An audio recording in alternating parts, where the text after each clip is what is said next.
A destruição do PMDB e do PSDB, ao contrário do que alguém de esquerda ingênuo pode achar, é péssimo. Nós não podemos no Brasil prescindir de um centro-direita. Nós não podemos prescindir disso. O Bolsonaro, primeiro, ele é fruto do governo Temer. A primeira coisa que tem de se constatar, ele não é fruto de um erro da esquerda, ele é fruto de um golpe. Ou entende o golpe ou não dá para entender o governo Bolsonaro.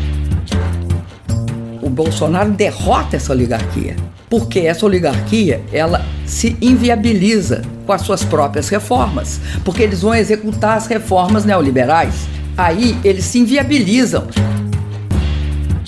Não é possível deixar que os evangélicos, por serem evangélicos, sejam identificados com algo fascista. O que tem de fazer é deixar de lado seus projetos para 2022 e tratar de construir uma aliança que permita ser oposição em 2019. Você não constrói a maioria só com mulheres, você não constrói a maioria só com indígenas, você não constrói a maioria só com a pauta dos trabalhadores. Você tem de articular todas elas. Agora, o que eu estou dizendo é que tem gente que não vai querer, que não vai ser contra a pauta neoliberal. Tem gente que vai ser só contra, os aspectos mais fascistas da pauta do Bolsonaro. O Sérgio Moro vai para a justiça mostrando claramente que houve um sentido eminentemente político na prisão, condenação e impedimento de concorrer e silenciamento do Lula. O Lula não é só símbolo do que foi, é símbolo do que é. Agora não se trata mais de impedir só que sejamos candidatos. Agora começará o processo de criminalização do PT. É fundamental entender isso, porque isso faz parte da segunda etapa do Bolsonaro.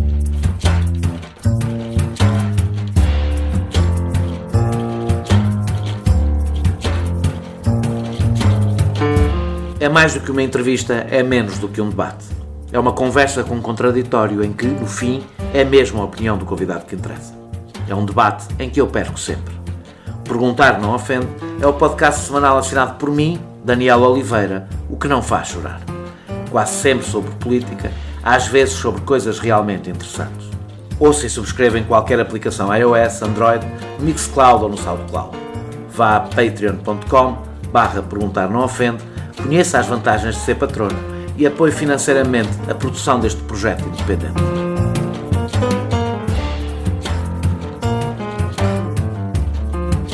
Se tivéssemos de escolher os momentos caricatos e simultaneamente trágicos na crise do regime do Brasil, o dia da votação pelo Congresso da admissibilidade do processo de impeachment de Dilma Rousseff seria seguramente um deles. Nas intervenções dos vários deputados que afastaram da presidência, uma das poucas políticas que, ao contrário da maioria deles, não era suspeita de corrupção, podíamos perceber o que aí vinha. Corruptos que se tentaram salvar no meio do caos institucional, fanáticos religiosos que não se conformam com a laicidade do Estado e fascistas quase explícitos.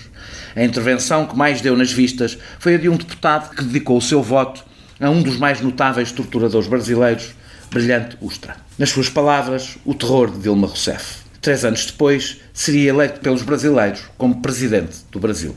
Como se o mais grotesco fosse o mais desejado. Antes das eleições, entrevistei Guilherme Boulos, Tarso Genro e Gregório do Vivier. Falámos bastante do passado e das responsabilidades do PT por tudo o que aconteceu. Hoje isso também será tratado, mas é no futuro que quero concentrar a maior parte da nossa conversa. Esta entrevista acontece num momento em que se prepara uma brutal ofensiva social organizada pelo ultraliberal Paulo Guedes, que a liberdade de expressão dos professores e funcionários do Estado está em perigo, que os direitos das mulheres, dos homossexuais e de todas as minorias estão sob ataque e que o Brasil se encaminha para um período de trevas. Quando a brutalidade que se exibiu no dia 17 de abril de 2016 passou a ser um programa político com o poder de governar um dos maiores países do mundo, precisamos de perceber como se chegou aqui, sem nunca esquecer que os democratas brasileiros precisam da nossa solidariedade. A minha convidada de hoje foi Presidente do Brasil entre 2011 e 2016. Sucedeu a Lula e antecedeu a um golpe constitucional. mas também foi o rosto da queda do PT depois de 13 anos de poder, marcados pelo crescimento económico e social. É com Dilma Rousseff que falarei na próxima hora. Muito obrigado por ter aceitado este meu convite e por ter conseguido encontrar aqui um bocadinho para conseguir conversar comigo. Imagino que já se perguntou como foi possível Bolsonaro vencer as eleições. Que resposta encontrou? Eu acredito que o meu impeachment abre caminho para a subida do Bolsonaro. Acredito que o impeachment faz parte de um processo de enquadramento do Brasil, tanto do ponto de vista econômico quanto do ponto de vista social e geopolítico no neoliberalismo. O Brasil era o único país da América Latina que não tinha tido uma experiência neoliberal integral, ou seja, mantinha-se a regulamentação do mercado de trabalho, mantinha-se toda uma estrutura de empresas estatais. Os 3 maiores bancos, o Banco do Brasil, o grande banco comercial, a Caixa, o único banco imobiliário efetivo no Brasil, e o BNDES, o grande banco de investimento de longo prazo, um pouco maior que o Banco Mundial. Ao mesmo tempo, as grandes empresas estatais. E não havia a menor hipótese de chegar ao poder depois de 4 eleições presidenciais consecutivas com uma agenda de reformas neoliberais, tais quais foram aplicadas depois do golpe e agora com o Paulo Guedes. Assim, o que eu te digo esse enquadramento também era geopolítico, porque o Brasil tinha participado do G20, sido essencial na criação do G20, tinha participado dos BRICS e sido importante na estratégia de criar um banco dos BRICS de financiamento da infraestrutura e uma espécie de Fundo Monetário Internacional que foi o Plano Contingente de Reservas, que é uma variação, a gente simplificando pode chamar de Fundo Monetário dos BRICS. Esse processo, ele culminava 13 anos de um governo progressista que tinha tirado o Brasil do mapa da fome, completado a saída de 36 milhões de brasileiros da miséria extrema. O Brasil tinha superado a miséria extrema, não a pobreza, e taxas de crescimento bastante elevadas até a crise atingir o país. A crise, nós tentamos controlar a crise durante 6 anos, impedir que ela chegasse ao Brasil através de políticas anticíclicas. E acabou que, em 2014, há uma queda vertiginosa das commodities. Você vê commodities, as minerais, o petróleo e as agrícolas. Mas isso há uma responsabilidade política dos governos do PT, porque apostaram... Caída. Não, na caída aí não tem evidentemente responsabilidade, mas não houve nos 13 anos em que o PT esteve no poder uma reconversão da economia brasileira para que não dependesse exclusivamente... Isso é absolutamente inverídico. Por quê?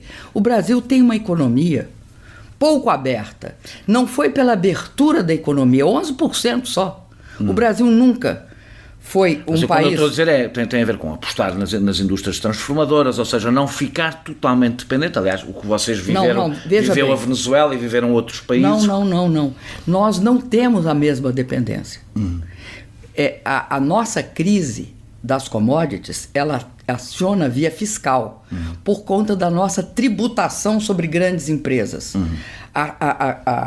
Vamos dizer, o circuito da crise que atinge via commodities, nós não temos problema da balança comercial. Commodities é matérias-primas, porque a gente não utiliza essa expressão.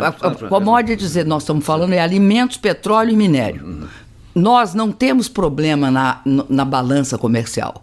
Nosso problema nunca é balança comercial. Nós tínhamos 380 bilhões de dólares de reserva. E ainda temos.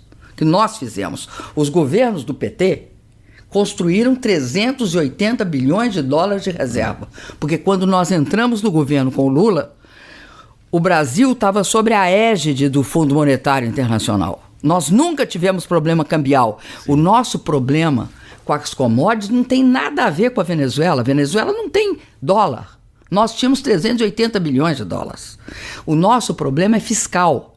Por quê? Porque a tributação a nossa tributação sobre a Petrobras é o primeiro grande tributado no Brasil é a Petrobras. O segundo são as grandes mineradoras. E o terceiro é em termos de impostos. Então, houve...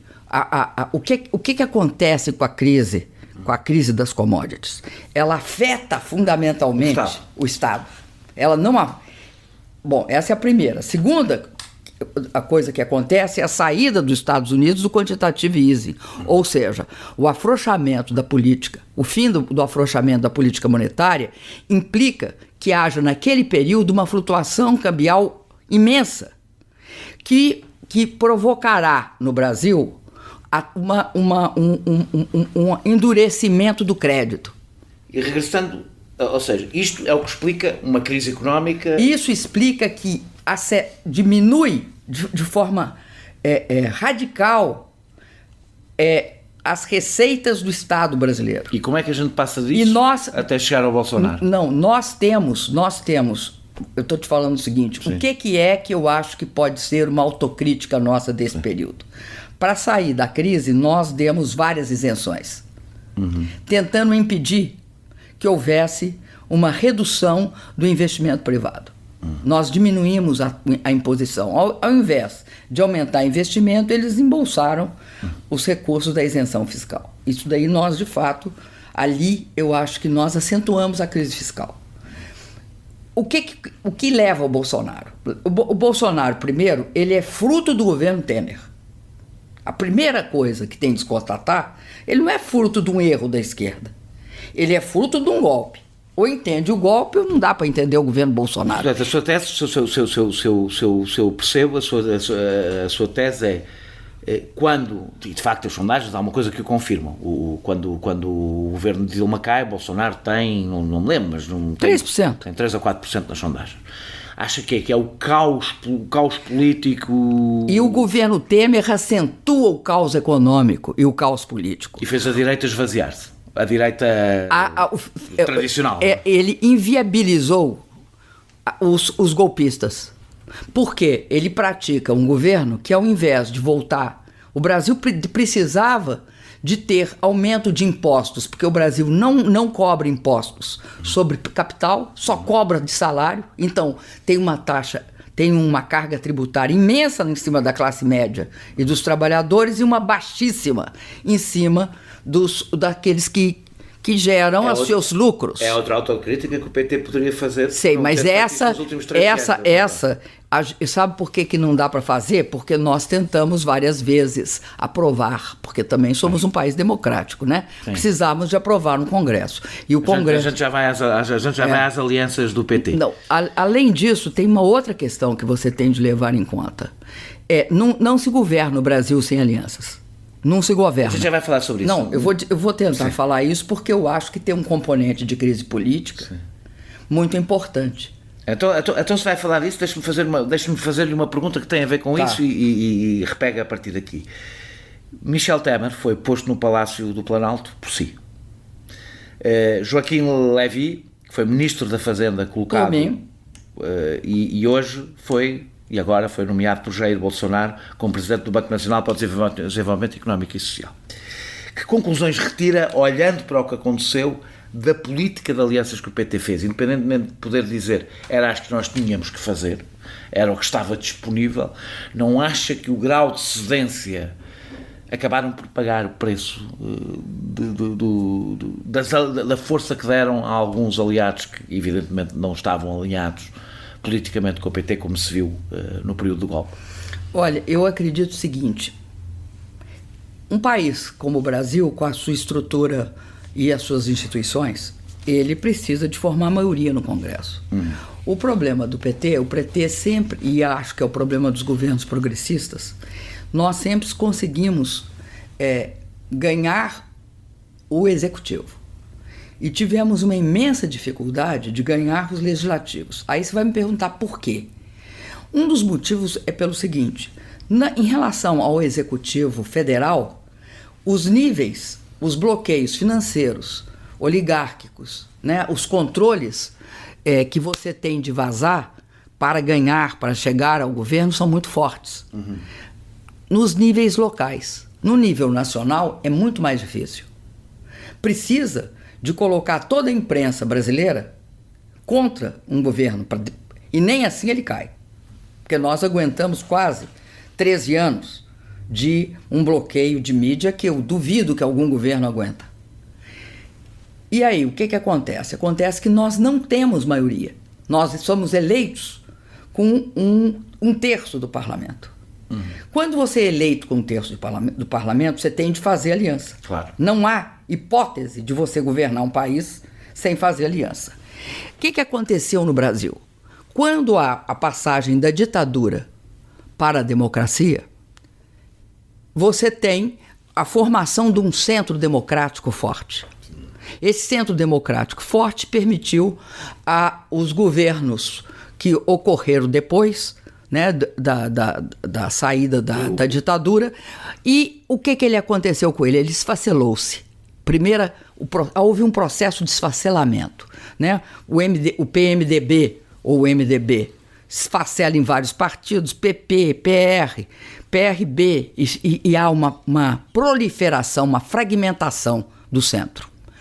E ao mesmo... Que exigiria uma reforma política que também não foi feita. E que não vai ser feita se não fizer uma constituinte, porque ninguém faz... Vocês têm um sistema político, eleitoral... Não, mas deixa eu completar. Sim. Não há possibilidade de você fazer uma reforma política... Sem ter maioria, claro. Sem ter maioria. E muito menos achando que você vai tirar direitos daqueles que estão fazendo a reforma. Tirante a hipótese de você fazer uma constituinte exclusiva, você não faz. Nós temos um problema de crise da democracia no Brasil, inequivocamente. Ao mesmo tempo que você esfacela o centro democrático, há uma mudança de hegemonia, porque não dá para ficar discutindo o parlamento brasileiro sem olhar que houve uma mudança de hegemonia. O centro, o senhor Michel Temer é uma derivada segunda do quê? De um processo de mudança de hegemonia, de direita, quase de extrema-direita, dentro do maior partido de centro, que é a chegada de Eduardo Cunha. Quem é a inteligência por trás da estrutura que leva o Temer ao governo? É Eduardo Cunha. Então você tem este processo ocorrendo enquanto nós estamos no exercício da presidência. Não é que ele ocorreu, a gente sabia que ele estava ocorrendo.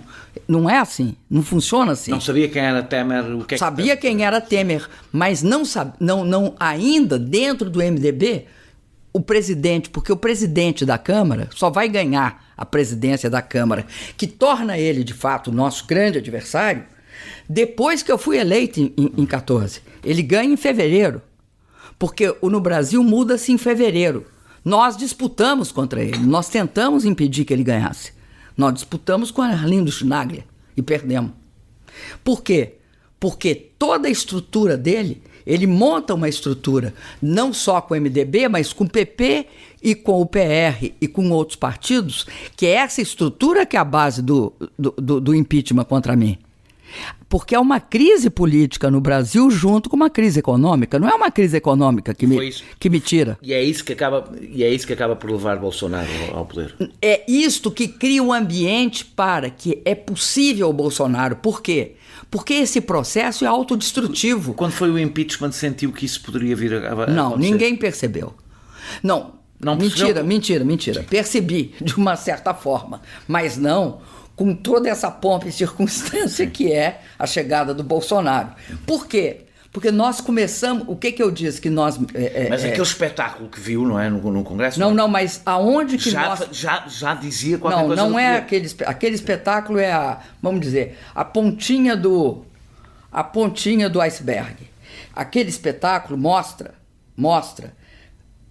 todo o ambiente, que você tem toda a razão quando você diz isso no seu texto. Mostra um ambiente propício para que cresça, que prospere uma certa visão da política, que é aquela que foi externada ali. Mas, vamos lembrar só isso, há uma crise política no Brasil. Essa crise política ela é deliberada. Uma coisa que se chamou no Brasil pauta-bomba era você está precisando de segurar o orçamento público. Ao invés disso, se aprova reajuste do judiciário. Se aprova gastos astronômicos, feitos por quem? Por esse grupo que já é de direita, mas ele pensava que ele dominaria, que ele seria o futuro. Ao mesmo tempo... Pensa que eles perderam a mão, perderam o controle no processo. Bolsonaro não é uma escolha desta oligarquia. Não é uma escolha dessa oligarquia. O Bolsonaro derrota essa oligarquia.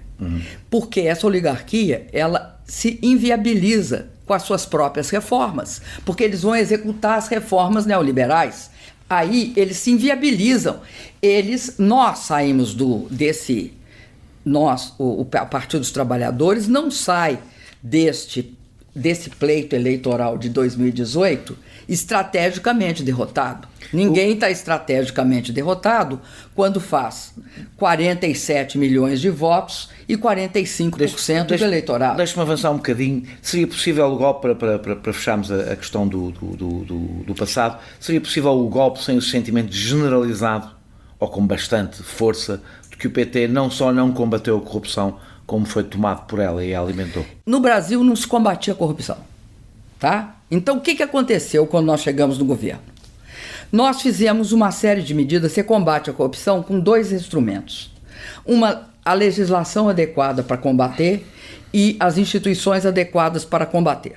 A primeira coisa que nós fizemos, tá, foi o Lula que fez. Ele aceitou, não é que aceitou, ele aceitou uma proposta e instituiu essa proposta, que não é legal, ou seja, não está na lei, é uma decisão governamental de que o Ministério Público não podia mais ser chamado de engavetador geral da República, aquele que engaveta processo. E, portanto, nós aceitávamos escolher entre os 3 mais votados do Ministério Público, o primeiro, o que ele levasse mais voto, nós nomearíamos Procurador-Geral da República. E fizemos isso até o meu mandato. Isso foi a primeira coisa. Isso tirou da mão e do controle da presidência o Ministério Público. 2, nós reequipamos toda a Polícia Federal. E por reequipar, você entenda, não só salários melhores, mas tomamos os últimos equipamentos para construir uma inteligência, uma estrutura de inteligência. E eu fiz as legislações. Além disso, vários outros processos. Por exemplo... Está a dizer que o PT foi vítima das condições que deu ao sistema judicial? Eu estou dizendo mais do que isso, ao policial também. E estou dizendo mais que isso. A lei que prevê a delação premiada e que transforma o corruptor em criminoso é de 2013, do meu governo. É essa lei que viabiliza a Lava Jato. Mas... Não, só um pouquinho. Sim. Sem essas questões que eu estou te falando, não tinha combate à corrupção. Então, é interessante notar que o PT cria as condições para que as investigações ocorram por conta das instituições que a praticam e também... Então por que acha que se instalou a ideia de que o PT era corrupto? Porque nós... Eu acho que há casos que não há discussão. Há vários membros do PT... Eu não tenho dúvida. Eu não tenho dúvida que teve gente do PT que praticou a corrupção. Mas por que é o PT? Porque, eu te digo, por causa de uma campanha de mídia em que um dos instrumentos fundamentais foi o uso da imprensa para fazer o julgamento prévio. Quantas vezes, na véspera da eleição, estampavam em todos os jornais o meu rosto e diziam, ela sabe. Ela sabe o quê? Ela sabe. Ou seja, o ela sabe é acusação básica. Em todas as minhas eleições, 15 dias antes era assim. Por que agora, uma semana antes da eleição, divulgam uma delação premiada que tinha 2 anos anterior? Para facilitar a minha vida e a do Lula? Não. Mas eu não tenho dúvidas disso. A verdade é que... Acontece o seguinte, tem 2... Ou seja, o PT é o corrupto. Neste podcast... Só uma pergunta. Sim. Quem tem conta no exterior? Quem tem nitidamente conta em tudo quanto é banco? os integrantes do PSDB. Alguma vez eles vão para a cadeia? Mas como dizia, só vai para a cadeia nós, como dizia o Boaventura Sousa Santos no podcast que fiz com ele sobre a situação na América Latina, a esquerda tem de perceber que eles têm o judiciário, o mídia, nós só não temos o poder político. E, portanto, será sempre necessário ser 20 vezes mais vigilante e mais cuidadoso. Também concordo. E o PT não foi. E acho que assumimos que o PT não foi. Não é o PT. Algumas pessoas do PT. Porque não falam que o PSDB não foi, não falam que o PMDB não foi. O PMDB tem 10 processos, 20 processos. Não falam que tem gente de outros partidos que não foram. As pessoas. Você não é a instituição. No Brasil, eles querem criminalizar o PT. E não querem criminalizar o PT por conta das pessoas do PT que praticaram atos indevidos, indecorosos e corruptos. Tem objetivos políticos claros. E mais, o judiciário no Brasil, é bom que se estude o que aconteceu no Brasil para se entender como um sistema judiciário. Digamos que Sérgio Moro facilitou-nos a vida ao aceitar... Não é facilitou a vida, é pior que isso.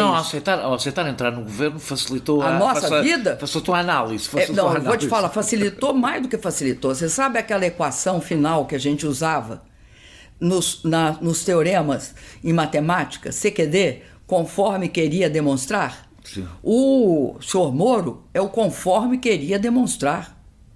Conforme queria demonstrar. Mais claro do que o uso político de uma arma contra nós, porque o que é o estado de exceção? Uma briga que teve e é importante para entender o Bolsonaro, que teve durante o meu processo de impeachment, é a discussão sobre qual é a narrativa. A narrativa que se dá desse processo. Não é golpe. É golpe ou não é golpe? E aí diziam, não é golpe porque não é igual o que aconteceu no Brasil em 64 com a ditadura militar, que há uma ruptura. Se afeta a democracia, se afeta a liberdade de expressão, se ela afeta a liberdade de organização. Por isso é que há uma diferença entre golpe militar e golpe constitucional. É um golpe constitucional. Eu acho que não é nem golpe constitucional, é uma corrosão democrática.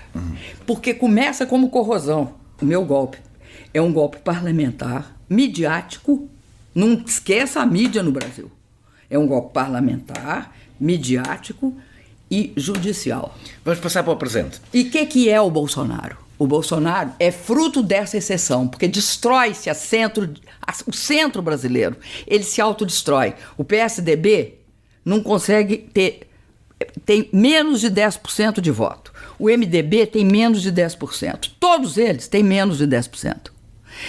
Quando acontece isso, eles têm de destruir o centro para poder emergir a extrema-direita. Ou destrói o centro e aí emerge a extrema-direita, ou não tem espaço para ela. E aí tem o último ato dessa história é tirar o Lula da eleição. O Lula ganha a eleição com 40%. Vamos deixar isso para o fim, porque eu quero falar do Lula no fim. Através de patreon.com/perguntar não ofende, pode apoiar diretamente a produção deste projeto independente. Outro elemento fundamental para a vitória do Bolsonaro foi a insegurança, que inevitavelmente voltou a aumentar com a crise. Será difícil contrariar os ataques de Bolsonaro ao Estado de Direito, parece-me, do que se consegue ver de fora, apesar de, segundo uma pesquisa que eu vi, 60% dos brasileiros serem contra a liberalização do porte de arma, parece haver um apoio às medidas musculadas contra a criminalidade. Acha que há clima político para defender o Estado de Direito no Brasil neste momento? Eu não sei se há ou não. Agora, eu acho que é imprescindível. Por quê? Não só o Estado de Direito, mas também com as práticas democráticas. Eu acho que nós temos de construir o clima político para defender o Estado de Direito, porque a gente acreditar que o Bolsonaro ou seu grupo ou seus apoiadores que sustentarão o Estado democrático de direito é uma ilusão. Eu acho que eles tentarão uma espécie de corrosão por dentro do Estado de Direito, assim como foi esse processo que começa com o Temer. O Bolsonaro é o herdeiro do Temer. A diferença do Temer para o Bolsonaro é que a política neofascista do Bolsonaro é explícita. O governo Temer teve alguns componentes. Como, por exemplo, as tropas nas Forças Armadas no Rio de Janeiro. As Forças Armadas do Rio de Janeiro, mas eu acho que nem tanto isso. Eu acho, sobretudo, algumas repressões dirigidas, tanto para o sem terra quanto para os alunos, para os estudantes secundaristas, quanto uma certa permissividade em relação aos movimentos de extrema-direita no Brasil. Mas ele não era um governo com hegemonia neofascista. É a hegemonia conservadora, a hegemonia que originou-se do golpe. Acontece que, como ele é um herdeiro político. Em que sentido que ele é um herdeiro? É que eu acho que o governo Temer cria as condições para que o Bolsonaro surja como uma alternativa. Quando se destrói o centro-direita do país, é destruído pelo processo do governo Temer. Por quê? Eles entram prometendo uma solução imediata para a crise. A crise que eles mesmos criaram, porque tem um componente político fortíssimo na crise que leva ao impeachment, que é toda a política de quanto pior, melhor e das pautas bombas. Aprovar pautas que eram absolutamente incompatíveis com a situação fiscal do país. Quando eles fazem uma política em que eles enquadram o Brasil, como eu já te disse, eles adotam, por exemplo, uma restrição orçamentária absurda, que é a política de teto de gastos, que eles restringem todos os gastos importantes do governo, como saúde, habitação, educação, ciência e tecnologia, e liberam o pagamento de despesas financeiras. Eles montam uma restrição brutal do crédito. Eles conseguem exterminar os programas sociais mais importantes. Ao fazer isso, eles criam as condições para a destruição da centro-direita. Essa destruição da centro-direita vai permitir o surgimento do Bolsonaro. Alia-se a isso todo o discurso de criminalização do PT, porque o PT não é pura e simplesmente um partido que implementou a corrupção, é um partido que implementou a destruição do país. Então, eles criminalizam o partido. É fundamental entender isso, porque isso faz parte da segunda etapa do Bolsonaro. Quando o Bolsonaro diz, não basta derrotá-los nas eleições, há que destruí-los, ele está simplesmente executando de forma extremada aquilo que a Lava Jato pretendeu, porque a Lava Jato não foi um combate à corrupção. A Lava Jato é um combate ao PT, é a definição do lawfare. Aquele é o inimigo. E que tradução prática é que acha que isso vai ter com o Bolsonaro? Ou seja, que passo é que acha que o Bolsonaro pode dar? Acha que há... Acho que o Moro foi levado ao nível de ministro da Justiça para operar uma política de criminalização da política. Ele tentará... Acho que as primeiras vítimas vão ser o MST e o MS... O MTST, o Movimento dos Trabalhadores Sem Teto, e o Movimento dos Trabalhadores Sem Terra serão objeto da lei antiterrorismo. Porque a lei antiterrorismo, eles têm uma pauta. A pauta tem uma pauta econômica. A pauta econômica é a Previdência. Mas a Previdência não é só uma questão de qual é a idade que se aposenta. A Previdência é, sobretudo, uma pauta que tem por objeto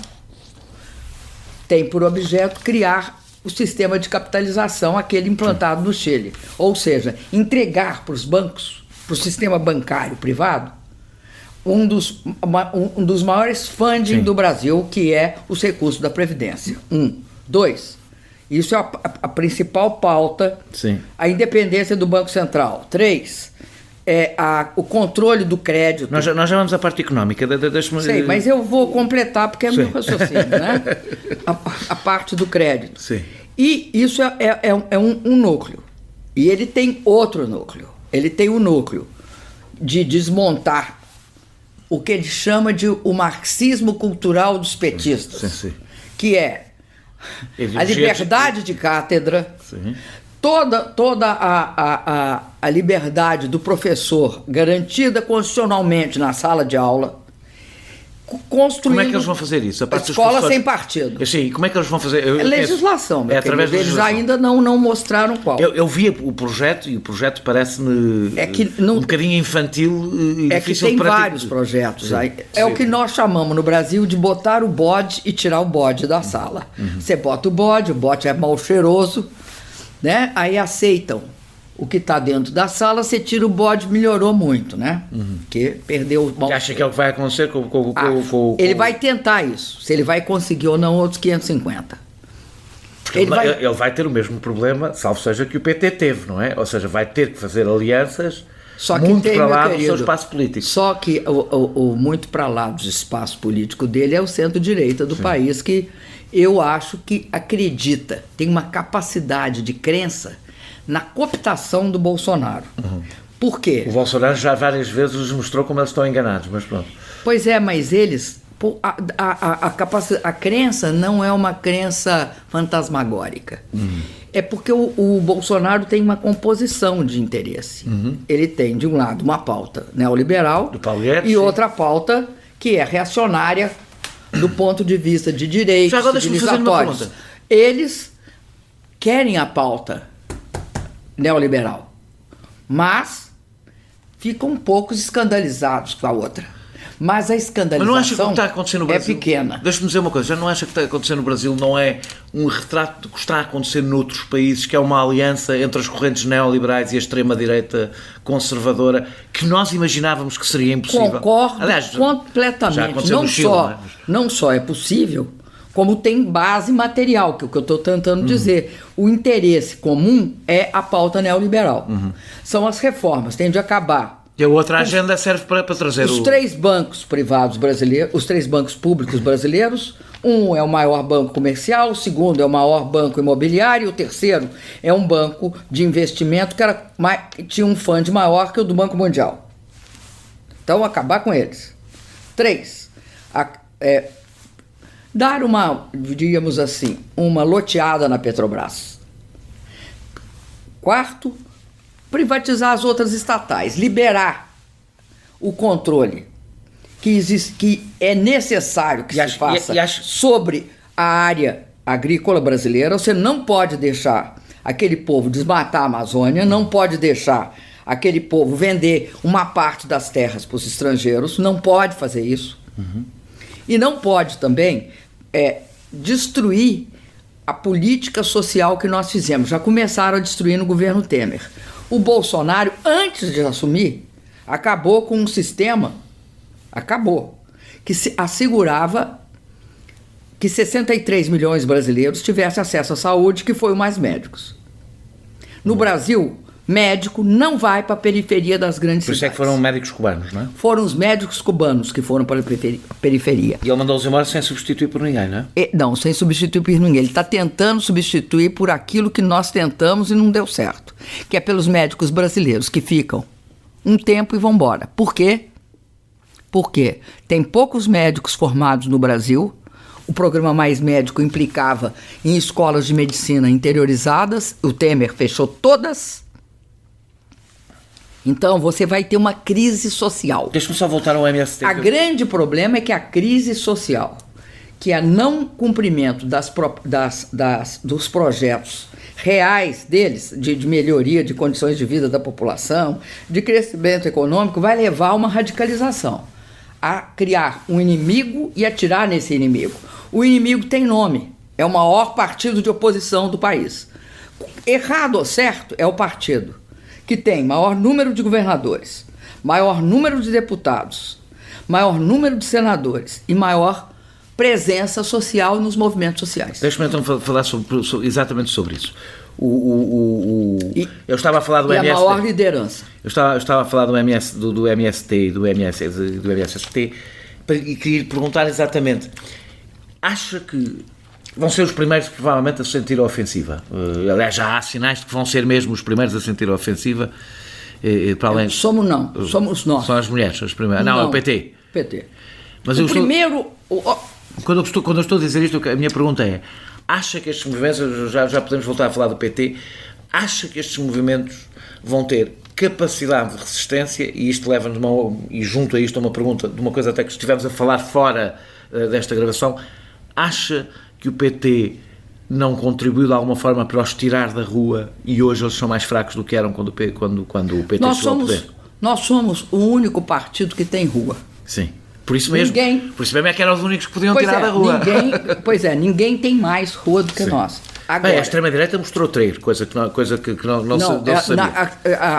A extrema-direita mostrou capacidade de mobilização inequívoca. Sim. O que eu acho é o seguinte: nós vamos ter de voltar para a rua. É óbvio que vai ser mais difícil agora, não é? Não. Acho que nós vamos ter de voltar com outra pauta e outra visão. Porque eu acho que houve, nesse período todo, uma modificação. O PT surge da classe trabalhadora formal das grandes unidades fabris brasileiras. E hoje é um partido de pobres rurais. Não. Hoje ele tem de ver onde que está essa classe de trabalhadores no mundo inteiro. Ela está sendo substituída por trabalhadores na área de serviço, que eles chamam alguns chamam a área de cuidado, que é o pessoal que presta saúde pública, que são os professores, etc. Eu acho que no Brasil são os que limpam, os que dirigem, os que dirigem, os que cuidam da alimentação em geral, e essa área de cuidado. Então, o setor serviços, que é um setor que não tem não tem aquilo que a classe operária tinha, uma subcultura e própria, uma identidade, o chão da fábrica como um local de encontro. Eles têm mais dificuldade de se relacionar, têm mais dificuldade, e isso explica... E eles votaram Bolsonaro. Óbvio, isso explica porque as redes sociais, o WhatsApp, foi o grande instrumento de relação política. E essa substituição sai do rádio, sai da televisão e vai para as redes sociais. É isso que aconteceu no Brasil. Como é que vocês vão combater isso? É que andamos todos a tentar pensar como é que vamos combater isso. Nós todos temos de ir para as redes sociais, além de organizar das formas tradicionais. Se bem que houve uma experiência interessante na segunda volta do Haddad, que foi o vira-voto, o irem para a rua falar diretamente com as pessoas, não em coisas de massas, mas falar cara a cara, que também é uma resposta, ou seja, a relação individual, mas presencial. Porque há uma coisa que a esquerda nunca fará tão bem como a extrema-direita, que é a demagogia nas redes sociais nunca fará tão bem como a direita. Eu vou insistir na questão da rede social. Sim. É impossível num país de 218 milhões você achar que você só, através do contato direto, pessoal, você consegue fazer política. É que nem achar que você cuida da fronteira com gente. Numa fronteira de 8 mil quilômetros, você não tem como botar uma pessoa em cada 1 quilômetro, em cada até 100. Então, você cuida através de instrumentos adequados. No caso do Brasil, eu acho que nós temos de entrar na rede social como entraram eles. Mas nunca conseguiram fazer o mesmo que eles, até porque é preciso não ter escrúpulos, não é? Não faz fake news. Sim. A diferença, ou seja, não dá para demonizar a plataforma. A plataforma é o WhatsApp, a plataforma é o Facebook, a plataforma é Twitter. Sim. Isso é uma coisa. O que eles fazem é pegar fake news e julgar ali. Eles fazem outro esquema. Eu acho que dá para fazer. Por lado da mobilização do bem, fazer isso. Vão ter que voltar à rua também. Sem dúvida. Mas voltar à rua é fazer isso. Todas as últimas greves no Brasil... Não, é só falar isso. Não é a experiência do Bolsonaro. Todas as grandes últimas greves do Brasil tiveram algum caráter espontâneo. E foram estruturadas em cima de WhatsApp. Mas a esquerda tem muito mais dificuldade em... Não sei por quê. Não concordo com isso. Porque a esquerda é, por natureza, e na minha opinião até bem, organizada, no sentido de fazer luta enquadrada. Pois é, mas acontece que o WhatsApp é um instrumento também de organização, de comunicação e de estruturação. Não precisa necessariamente de ser aquela organização anterior, você não tem o mesmo espaço. Eu tenho milhões de brasileiros que são... Vou te dar um exemplo. Milhões de brasileiros são motoboys. Sabe o que é motoboy? Não sei o que é, se é Não, né? estafetas, se é o que é... A estrutura logística das grandes cidades brasileiras é feita com motoboy. Sim. Motoboy é uma... em São Paulo, que é a maior cidade industrial, cidade da América Latina, são milhões de motoboys. Essa categoria não tem como ser organizada do ponto de vista territorial. Ela terá de ser organizada através de plataforma. Deixa-me só falar de mais alguns riscos do que vai acontecer. Falámos, aliás, aqui da perseguição aos professores e aos funcionários públicos. Não, os funcionários públicos houve aquela coisa absurda da demissão de todos os funcionários da Casa Civil da Presidência da República, procurando quem era petista. Quem era petista era para sair. Então o que eles fizeram? Ao invés... Foram às redes sociais ver o que... Não, eles foram lá e demitiram todo mundo. Sim. Quando eles demitiram todo mundo, eles descobriram que faltou gente. Isso, apesar de tudo, é uma boa faltou notícia. Gente para demitir. Ou seja, não tinha mais quem demitisse e quem readmitisse. Porque os que podiam readmitir e demitir tinham saído. Isso é uma boa notícia. Isso é uma boa notícia para a oposição. Ou seja, perceber que, apesar de tudo, Bolsonaro é Bolsonaro. Ou seja, que vai cometer vários erros no caminho desse género. Acharam 2 petistas. Dos que eles demitiram, acharam 2. Não, porque o PT não tinha posto pessoas. Nós não botamos muita gente, nós não fazemos isso. Nós somos republicanos, meu querido.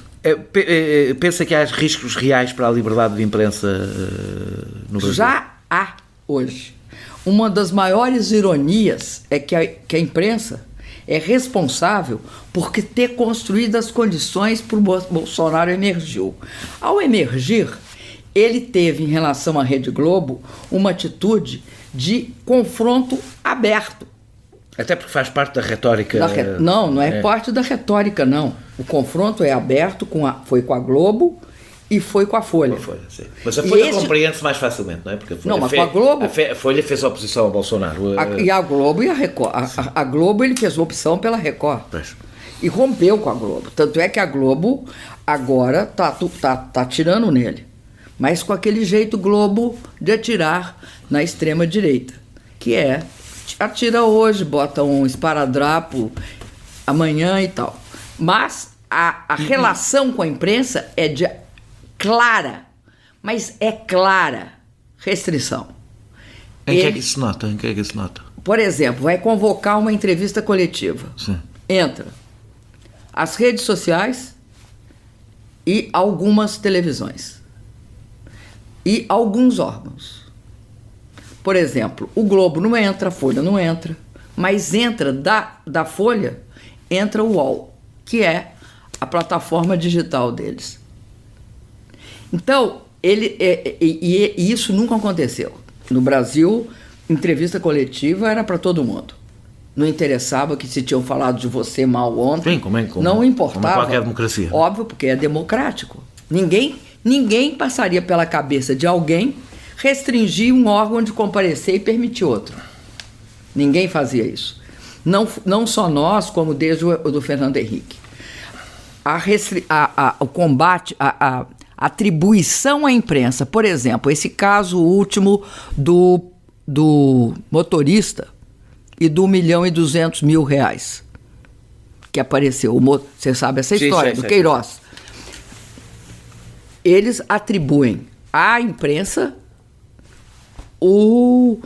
a acusação que o Queiroz é responsável. Ou seja, o Queiroz é responsável pelo sistema de inteligência do COAF, que é um centro de informações financeiras, é responsável por ter claramente, de forma claramente, né, em termos de indício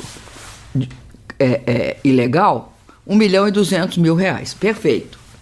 De quem é a culpa disso? Não é do Queiroz, é da imprensa. Foi a imprensa que criou a distorção. Eles fazem essa distorção. E muita gente acredita nisso. Tanto é que houve no dia da posse... O Trump fez exatamente o mesmo. Isso, Só que o problema é que coisa. a comunicação social brasileira não tem a resistência da comunicação social norte-americana, não é? Não tem nem a moral. Sim. Nem a consistência, nem a moral, porque a imprensa brasileira, durante 15 anos, destruiu não só o meu governo, mas o governo Lula, demolindo o governo Lula. Exemplo, vou te dar um exemplo. O Brasil não tinha aeroportos. Nós colocamos 11 aeroportos. E o pessoal não era para a Copa. Para que eram 11 aeroportos? Aumentou o poder aquisitivo da população brasileira e, pela primeira vez, uma porção de pessoas das classes mais baixas passaram a viajar de avião. Perfeitamente. Quando nós começamos a inaugurar aeroportos, e é só você ir num aeroporto brasileiro que você vai ver a qualidade dele, dá de 30-0 nos aeroportos daqui. Eles olhavam um problema no teto de um aeroporto e diziam: o governo está fazendo aeroporto de 5ª categoria. Tinha alguma pia com algum problema na torneira, desmoralizavam. Isso, entre outras coisas. Minha Casa Minha Vida, maior programa, foi mais do que um Uruguai de moradia que nós construímos. Óbvio que utilizamos subsídio do governo, óbvio, a não ser que a gente queira fazer bolha. Nós não fizemos bolha imobiliária.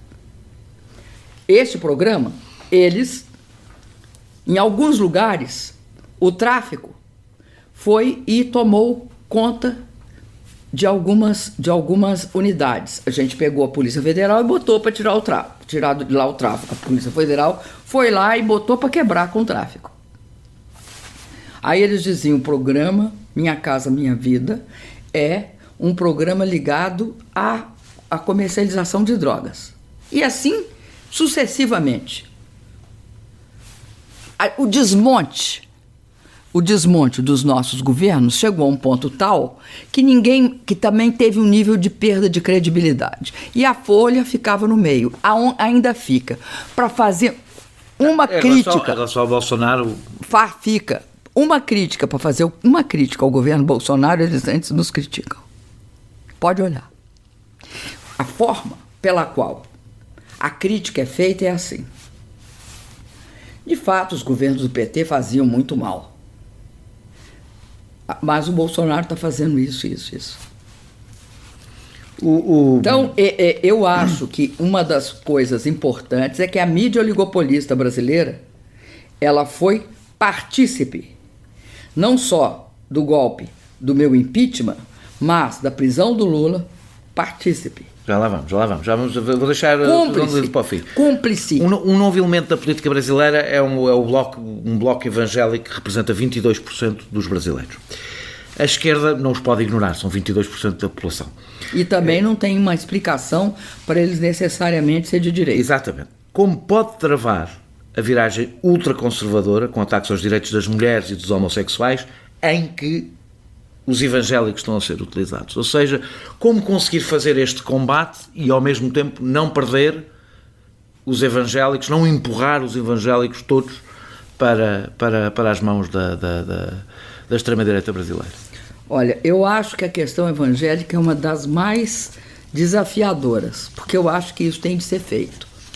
Não é possível deixar que os evangélicos, por serem evangélicos, sejam identificados com algo fascista. Eles, de fato, são conservadores, têm valores conservadores. E isso implica a esquerda, por exemplo, ceder esses valores conservadores? Eu vou dar um exemplo que se calhar vai irritar um bocadinho, mas mudou de posição. A Dilma mudou de posição em relação ao aborto. Se eu verifiquei bem as suas posições antes de ser presidente e depois de ser presidente, não então mudei. Digo. É que eu acho que um presidente não tem de ter uma posição sobre certos assuntos, como eu, como presidente, não tenho de defender nem ser contra o aborto. É uma questão política, não é? Não. O aborto não, mas a legislação que existe sobre o aborto é uma questão política. A legislação sobre o aborto eu defendo. A nossa legislação é o seguinte: o aborto é uma legislação bastante avançada.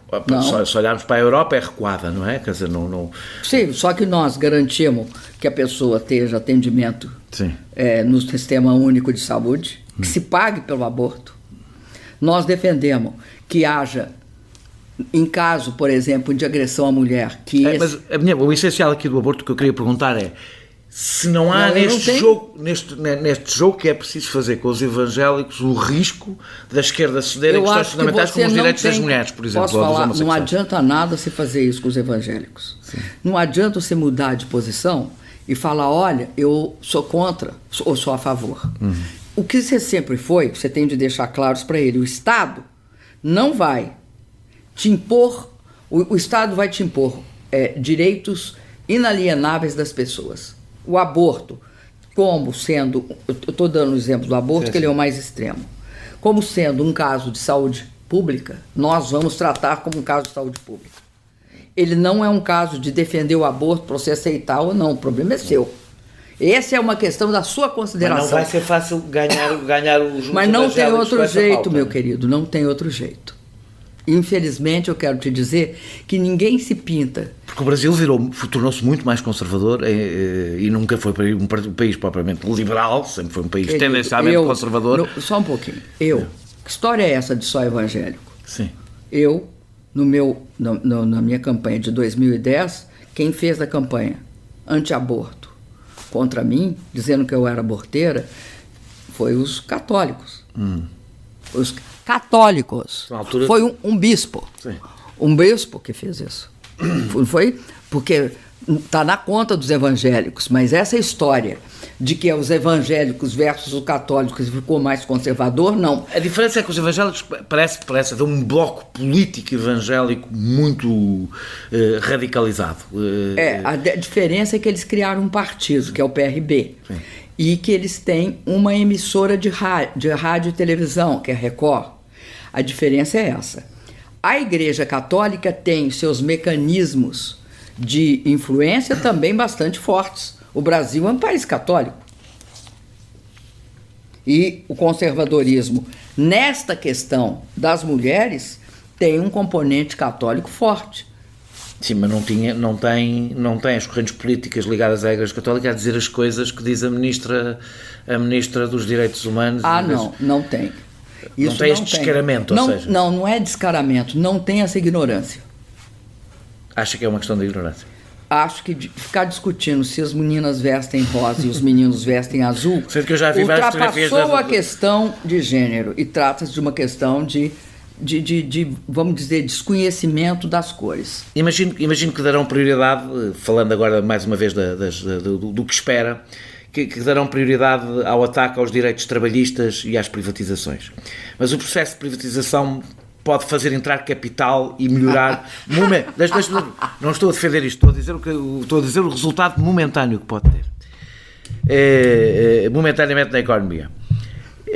Não teme que aconteça algo semelhante ao que aconteceu ao Trump, ou seja, que as medidas ultraliberais comecem por ter alguns bons resultados económicos não sustentáveis no futuro, mas que segurem e que aumentem a popularidade de Bolsonaro? Eu acho que pode haver alguma grande melhoria. Quando eu estou a falar de entrada de capital, estou a falar de um resultado imediato de qualquer privatização. Entra capital no país. Veja bem. O Brasil é um país que não lida com ou seja, não resolve o problema do Brasil entrar 30 milhões de dólares. Mas pode resolver o problema de Bolsonaro durante algum tempo. Não. Também acha que não? Não, os volumes são um pouquinho maiores no Brasil. Então, para vender e dar resultado, ele pode até ter um resultado, mas ele é de curtíssimo prazo, porque uma privatização... Por exemplo, da Petrobras. O que se chama de once for all. Sim. Uma vez por todas. Claro. O que pode recompor, o que pode dar um fôlego para o Bolsonaro é que nós estamos com uma capacidade ociosa extremamente elevada, de 80%. Então, uma melhoria pode ocorrer quando você tem uma pequena recuperação, você ocupa a sua capacidade instalada que está ociosa e tem uma recuperação. O Brasil sempre, nas questões de privatização, se você fizer um estudo das privatizações do Brasil, e elas ocorreram em setores significativos, como, por exemplo, a distribuição de energia, tá? Sempre quem financiou a compra foi o governo brasileiro. Para comprar e para investir, o capital estrangeiro precisa de estruturas de crédito interno. Não funciona como funciona aqui na União Europeia, que vem a União Europeia e coloca recursos para investimento em infraestrutura. Como é que se financiou infraestrutura no Brasil? Primeiro, nós temos as maiores taxas de juros do mundo, não porque o governo tem problema fiscal. Nós temos as maiores taxas de juros do mundo porque temos os maiores spreads. E temos os maiores spreads porque os nossos bancos são oligopolistas. Tem 4 bancos no Brasil, aliás, tem 3, na verdade. E cobram spreads absurdos, 400%. 400% de juros no cartão de crédito é roubo em qualquer país do mundo. Quando eu comecei a cair, quando em 2013 eu baixei as taxas de juros, mas não por isso, não foi por isso, foi porque os bancos públicos brasileiros passaram a reduzir o spread. O que é o spread? É o que o banco ganha em cima. Tá. Quando eles passaram a fazer isso. Não foi só reduzir a taxa Selic, a básica. Foi reduzir o spread. Os bancos públicos passaram a concorrer... E obrigou os outros a seguir, não é? Ou seja, tem de entender que nós vivemos num sistema financeirizado e que todos hoje funcionam como uma espécie de bancos. Aí eu atingi interesses generalizados. Mesmo das grandes empresas, que hoje todas têm uma tesouraria e um sistema financeiro interno. Até porque é público e notório que se ganha mais nas atividades financeiras e menos nas produtivas. Bom, mas o que eu quero dizer, voltando ao que nós estávamos falando, eu acredito que pode ter um voo de galinha. Porque é aquela recuperação curta. Quando refere curta, 1 ano, 2 anos, é que pode chegar curta é de pouco fôlego. Sim. Ou eu acho muito difícil, sem recuperar o investimento público brasileiro, haver alguma recuperação. E isso não está nos planos do... Não está nos planos. Essa é uma diferença entre o Trump e o Bolsonaro. É que o Trump tinha uma agenda de investimento público. O Trump... O Bolsonaro nem fala disso. Não, o Trump, como ele administra dólar, sim, o negócio dele é dólar, sim, ele se dá o luxo de aumentar os déficits, certo? E o que ele fez? Ele produziu uma redução brutal nos impostos, sim, e essa redução brutal dos impostos levou a uma melhoria e uma sensação de riqueza para os setores mais, vamos dizer, para as camadas maiores do sistema, né, americano. E que deu... O Brasil é impossível. Pois, claro, porque não trabalham com dólares. Não, e não é isso, ele estoura o fiscal brasileiro. E eles criaram uma lei que é uma espécie de camisa de força. E tem uma política de restrição de crédito, que vai ser executada, como você disse, por Joaquim Levy. O Joaquim Levy é um... Foi seu ministro. Foi não só meu ministro. Sim. Ele foi secretário do Tesouro do Lula. Sim. Ele teve no governo... Ficou espantada por esta transição? Não, eu acho que o Joaquim Levy é uma personagem de viés conservador. O meu erro com o Joaquim Levy, eu sei que ele era uma pessoa de viés conservador. E eu estava precisando de uma pessoa de viés conservador diante de uma crise fiscal. Mas o meu erro é que ele estava aquém da necessidade do momento. Ele não tinha capacidade de... Há uma crítica que fazem muito, a esquerda brasileira faz muito, quer o seu governo, quer o de Lula, fazem de formas diferentes, porque há características bastante diferentes do governo. Mas que é isto, que é, perante o aperto, a tendência foi sempre o compromisso e a cedência ao centro. E que, não, querido, que isso acabou por desvirtuar a própria... ou seja, acabou...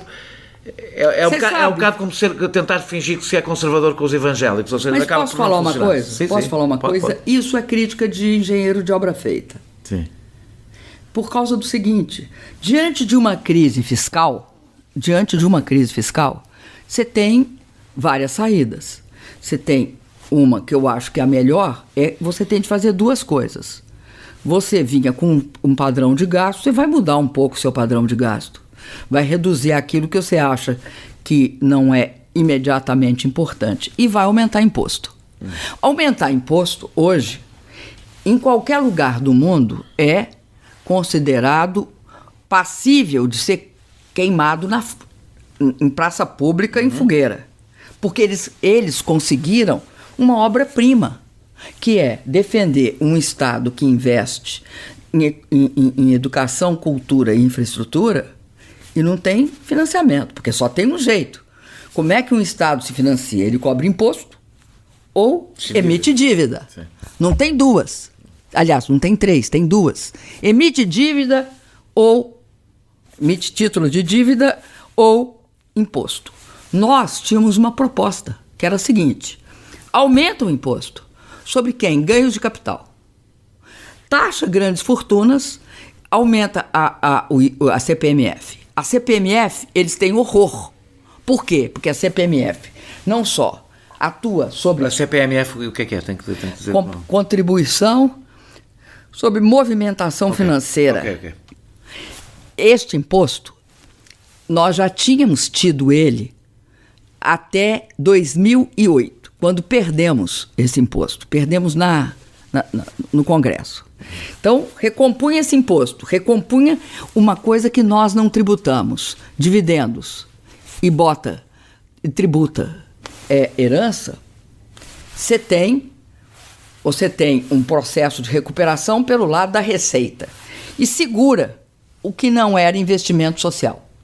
Era isso. Nós levamos um vareio de bola no Congresso. Vareio. Porque já era presidente o Eduardo Cunha. E Então, o que eu quero te dizer é o seguinte: engenheiro de obra feita diz o seguinte: a coisa mais moleza diante de uma crise, você faz o quê? Você faz o quê diante de uma crise? Me diz. Fica quieto. Você sai mais rápido do que se você fizer. Faz o quê? A crise, você fica perplexo diante da crise, você faz o quê? Você é governo, meu querido. Você tem de dar resposta à população. E você tem de ter projeto. Aproximamos do fim, deixe-me fazer mais duas perguntas só. Através de patreon.com/perguntar não ofende, pode apoiar diretamente a produção deste projeto independente. Pessoas como Fernando Henrique Cardoso e Ciro Gomes foram passivos na segunda volta das eleições brasileiras. O que revelou, para além das suas próprias estratégias, evidentemente, mas a verdade é que sentiram-se que poderiam fazê-lo bastantes anticorpos por parte do PT, fora do que havia, fora do próprio PT. Como os vai conseguir vencer esta incomunicabilidade para uma posição conjunta da oposição ao Bolsonaro? Os sinais, até agora, ainda agora recentemente uma entrevista, umas declarações de Ciro Gomes, de ataque ao PT e ao Lula. Eu não queria concentrar no Ciro Gomes e no Fernando Henrique Cardoso. O que eu quero dizer com isto é, o PT, na criação de uma frente de oposição a Bolsonaro, que alianças é que acha que o PT tem condições de fazer, que alianças é que acha que não vai conseguir fazer? Que alianças eu acho que o Brasil tem de fazer? Eu acho que o Brasil... Não estou a falar do PT como o maior partido da oposição. Nós teríamos de fazer todos os democratas uma frente. Acho que é democratas, que vai de uma centro-direita até a esquerda, etc. E a minha pergunta é se os anticorpos que o PT tem permitem que essas alianças existam. Os anticorpos que o PT tem são contraditórios, porque o PT tem anticorpos por ser o maior partido. E é óbvio que é estranhíssimo quando falam você é o maior partido, mas não exerce essa condição, não. Então acusam o PT de hegemonista, ou seja, de exercer o fato de ser o maior partido e de ter força. Então o PT tem 41% dos votos nas prévias. A pessoa tem 7%.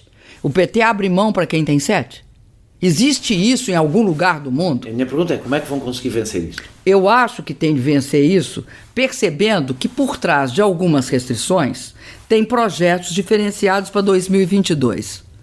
O que tem de fazer é deixar de lado seus projetos para 2022 e tratar de construir uma aliança que permita ser oposição em 2019. Além disso, eu acho que não basta, porque é o seguinte, tem certas pautas que nós não temos em comum. Nós não temos em comum com uma parte do que representa o Fernando Henrique Cardoso. Nós não temos a mesma pauta. O Fernando Henrique Cardoso defende as reformas, apoiou o governo Temer. As pautas neoliberais são todas do Fernando Henrique Cardoso. Mas pode contar com o Fernando Henrique Cardoso, com o que ele representa na oposição. Nunca sei. Às pautas antidemocráticas. É por isso o seguinte, mas aí que tem a contradição deles, que eles têm de resolver. Uma aliança democrática não precisa de tratar da questão do neoliberalismo. Vai tratar da questão democrática. Eu, por acaso, acho que até agora, é fundamental que tenha uma frente daqueles que querem não só combater a questão dos valores e a questão do caráter fascista político. Qual é que acha que é o grupo que está em maior risco neste momento? São as mulheres? São os indígenas? Todos, os indígenas são todos. São todos. Não é só as mulheres, não é só os indígenas. E os trabalhadores, pô. Escuta, eles vão fazer uma reforma da Previdência. A prioridade vai ser essa, vai ser a questão laboral. Eu não acho errado. Eu não acho que... Porque acho que é aquela onde se constrói a maioria, mas pronto. Mas eu vou te falar, você não constrói a maioria só com mulheres. Pois não, eu concordo. Você não constrói a maioria só com indígenas. Você não constrói a maioria só com a pauta dos trabalhadores. Você tem de articular todas elas. Agora, o que eu estou dizendo é que tem gente que não vai querer, que não vai ser contra a pauta neoliberal. Tem gente que vai ser só contra os aspectos mais fascistas da pauta do Bolsonaro. Tem gente que você vai... E acha que vão conseguir fazer essas alianças? Porque não depende só dos outros. Também depende. É verdade que todos os partidos que tiveram muito tempo no poder, isso nem sequer é uma característica exclusiva do PT, ganham uma certa arrogância. Faz parte da natureza do poder. E se o PT voltará a ter a humildade... O PT neste momento consegue falar com o PSOL e com o PCdoB. E consegue... O que é a humildade, hein? Você me define humildade, só para me entender o que você está falando. Eu não estou a falar de... Eu abro mão de brigar contra a Previdência? Não é disso que eu estou a falar. Do quê? Estou a falar de uma questão cultural, uma questão de cultura sectária e de cultura exatamente, ou seja, eu acho que é normal que o PT politicamente, partidariamente queira liderar aquilo que lidera, porque é o partido mais forte, mas...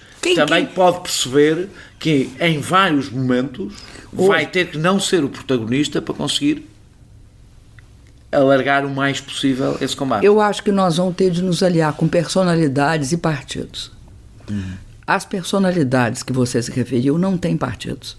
Eu dei como exemplos. Pois é, mas nem acho sequer que sejam mas os melhores. Eu só estou te dizendo que não tem partidos. Ou se cria. Aí é uma outra questão. Porque nós não podemos negar que temos um partido. Ou seja, não pode ser defeito. Na realidade, há 3 partidos no Brasil, se eu não me engano. É o PSDB, o PMDB e o PT, não é? Não existem. Sim, com a implantação social. Qual foi o problema maior do PSDB? É que não tem base, não é? Não é essa, não. Não é esse problema, não. É que nesta eleição, eles foram esmagados. Dizimados. Qual foi o problema do PMDB? Pela primeira vez também foi dizimado. Isto foi pré-condição para nascer o Bolsonaro. Isso é péssimo. A destruição do PMDB e do PSDB é o contrário do que alguém de esquerda ingênuo pode achar. É péssimo. Você não pode ter um país... Estou sempre a dizer isso aqui na Europa. Nós precisamos do centro-direita que existe. Que nós não podemos no Brasil prescindir de um centro-direita. Nós não podemos prescindir disso. Então, você tem de ter esses atores atuando. E tem de saber isso não depende do PT. Quais são as limitações deles. E não depende só de nós isso. Uma das coisas mais graves que aconteceu foi quando o PSDB sai da sua posição e pela primeira vez vira golpista. O PSDB provocou o meu impeachment, criou o meu impeachment, deu base para o meu impeachment. Eles, ao fazerem isso, ao contrário do que imaginavam que chegariam ao poder, eles não só não chegaram, como destruíram as suas próprias condições de vida. A mesma coisa eu te digo com o PMDB, que é diferente. O PMDB é um pouco diferente. O PMDB sempre foi um partido a coisa mais grave, sem grande identidade. Mas a coisa mais grave que acontece na eleição não é só ou seja, não é a nossa derrota. Nós não tivemos uma derrota estratégica. Ninguém que faz 47 milhões de votos e 45%. Vocês têm neste momento a força que tinham antes de chegar ao poder. Ou a gente percebe que houve um problema sério no Brasil, que é a destruição do centro. É sério. Você perde as condições de fazer política. E o centro brasileiro, que tinha uma hegemonia, que era essa, herdada do Fernando Henrique, de Mário Covas, de figuras fantásticas do PSDB, ele perde. Hoje é dirigido pelo Dória. Sim. Nem o Alckmin sobreviveu. Então, o que acontece? Eu acho que eles vão ter de se recompor. Eu torço para que o PSDB se recomponha. O PSDB com a característica que sempre teve no passado. Eu sei que vocês vão ter que disputar ao Bolsonaro, não é? Pode ser que eles sejam cooptados pelo Bolsonaro. Eu não acredito que uma parte deles será cooptado pelo Bolsonaro. Eles podem ter sido golpistas, podem ter feito várias coisas, mas eu não acredito que vão ser cooptados todos. Uma parte pode até ir. Uma parte do Dória, uma parte já foi, não é? A solidariedade com o Lula é um elemento fundamental para o PT, não é só, aliás, por causa de Lula, é por causa de Lula, por causa da história do próprio PT, por causa do passado, e não há futuro sem passado. Deixa-me terminar. Não só isso. Deixa-me terminar. E evidentemente por razões até do próprio Lula, dever, etc. Mas não temo que isso atrase, independentemente agora dos deveres. Eu não queria fazer aqui um... Eu entendo, eu sei a pergunta, já cansei de responder. Não, então pronto, mas vai responder a mim também. Mas não.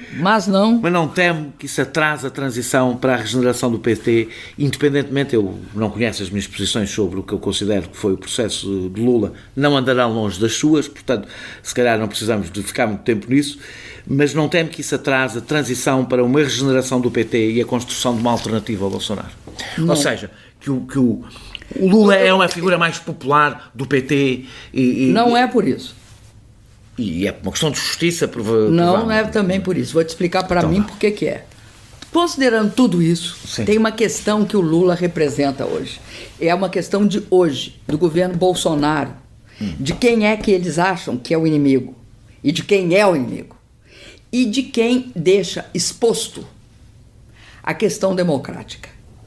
A questão democrática, por nós, pelo lado da esquerda, vai passar necessariamente por um forte questionamento do sistema de justiça no Brasil.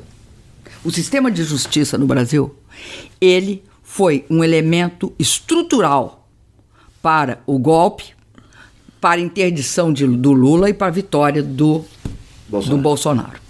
Isto ficou claro ainda, como nós dissemos antes, conforme queria demonstrar, com a ida do Sérgio Moro para a Justiça.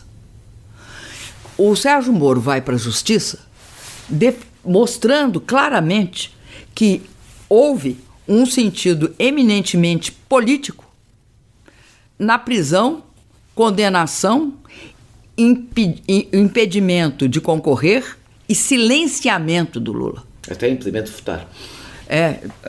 Ele foi o único... Com a importância simbólica que ele foi o único proibido de votar. O Lula se construiu e se constrói hoje como o grande preso político do Brasil. O Lula não é hoje só o presidente. É engraçado, só aquele que teve muito apoio. Hoje, o Lula é a representação do fato de que o sistema de justiça brasileiro, e isso é fundamental, rompeu com um princípio da democracia que chama-se, e apesar disso, todos são iguais perante a lei. E apesar disso, não temo que o PT fique encalhado nessa questão. Por quê? Porque é difícil? É difícil de sustentar a democracia? É difícil lutar pela democracia? Nós temos um símbolo. O Lula não é só símbolo do que foi, é símbolo do que é. É impossível tratar e construir democraticamente um país em que suas leis não são cumpridas e se tornam muito mais biombo para se executar a ilegalidade. Quando começar, e se começar, a onda de criminalizar os partidos, porque vai vir essa onda, tem uma forma de você destruir o PT agora. Agora não se trata mais de impedir só que sejamos candidatos. Agora começará o processo de criminalização do PT. Por isso é que eu reajo tanto quando você fala, mas o PT é corrupto. Corruptos são militantes do PT, não o sistema partidário. Por que é o PT o corrupto? E não, por que não são... Você entende? Eu vou falar agora. O Queiroz ali cometeu um mal feito. Eu vou falar que é o PSL o corrupto? Não. É um sistema partidário. Por que querem criminalizar o PT? Porque isso é uma questão política central. E acha que o Lula joga aí um papel fundamental? Acho que o Lula hoje é um ícone da democracia no Brasil. Ele representa Mas para isso. muita gente que não apoiaria Bolsonaro, mesmo que injustamente, e muito provavelmente injustamente, representa também a maior crítica que se faz ao PT. Aqueles que acreditam que ele foi condenado porque é corrupto. Posso perguntar uma coisa? Nem por isso a gente tem justificativa política para abandoná-lo pelo caminho. Para terminar, o que é que sentiu? Eu acho que ele é hoje eu disse no rádio isso. Eu acho que o Lula é hoje o preso político mais explícito do mundo. Como é que se sentiu quando Bolsonaro dedicou o seu voto a Brilhante Ustra? Indignada.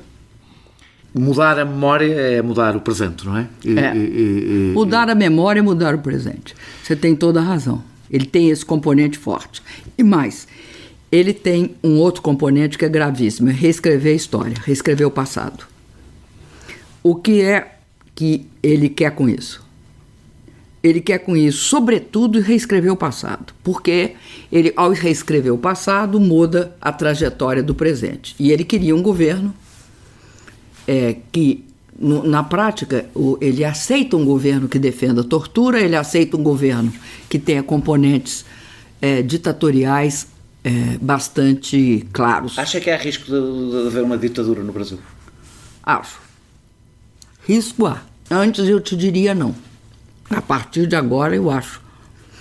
Há uma abertura, um leque de alternativas que a gente não pode descartar. Porque não era, pela história, trajetória política no Brasil, não era esperado um governo de corte fascista eleito pelo povo com voto direto que lhe dá grande força. A ditadura pode vir pelo voto, já veio. Eu sei, mas a nossa ditadura até então nunca tinha vindo pelo voto. Nós não acreditávamos que era passível de vir pelo voto. O que é assustador nessa história é isso. E acho que todos as histórias com antecedentes autoritários devem, nessa conjuntura atual, ficarem atentos. Porque eu acho que em toda a Europa existe a possibilidade de ganho de partidos de extrema-direita, porque as condições para isso estão dadas. Com o aumento da desigualdade, a alteração nas relações de trabalho, da base social dos partidos tradicionais de esquerda europeias e, ademais, por forças emergentes que saúdam alguns símbolos do passado. Muito obrigado, Dilma Rousseff, por ter aceitado este meu convite. Foi uma conversa muito interessante. Nós regressamos para a semana com outro convidado. Perfeito. Este podcast é produzido por João Martins, a música é de Mário Lajinha e a ilustração de Vera Tavares.